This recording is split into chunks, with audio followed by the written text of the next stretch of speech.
Hi everyone, welcome to CRISIL's podcast on mid-sized EPC companies. In this podcast, I will talk about the impact of COVID on the segment and the expected performance of the sector in the current fiscal.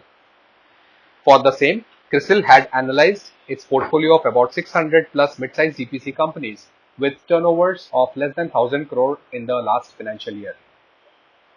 The second wave of the pandemic, slowdown in project execution, and labor migration are expected to curb the performance of these companies in the first quarter of the current fiscal.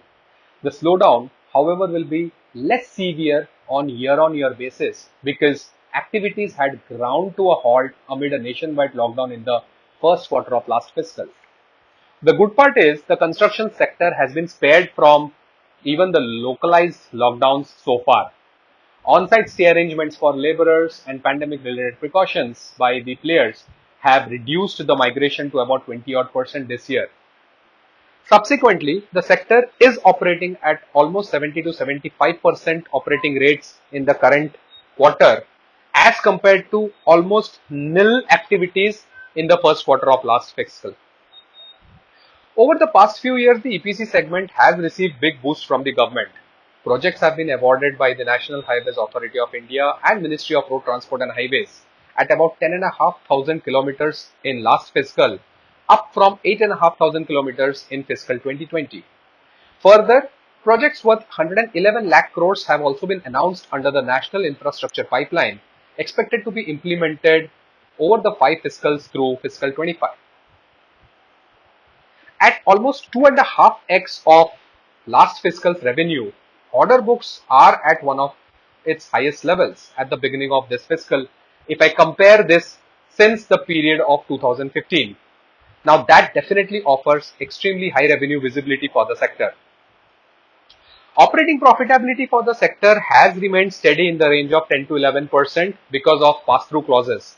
Last year also, prices of some of the raw materials like bitumen, steel, diesel and petrol saw sharp rises, but the pass-through clauses ensured that the operating profitability for the sector was protected.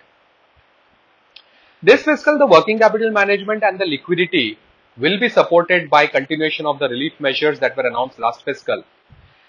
Reduction in performance security to about 3% from 5 to 10% for existing as well as those projects to be awarded till December 21 has meant that the bank guarantee requirements have gone down. Correspondingly, the margin money requirements have gone down. However, the point to be cautious about is the counterparties delaying, especially the state government departments. The credit profiles will continue to get supported by rising accruals, limited capex and steady working capital cycles this year. Gearing will remain controlled at less than 0.5 times, whereas interest coverage remains comfortable at over 4 times. The central government has made it clear that it wants to avert a nationwide lockdown at any point in time. Any material developments in this regard and subsequent disruptions, if any, will bear watching. Till the next time we connect on another such podcast, I'll take your leave. Stay well. Goodbye.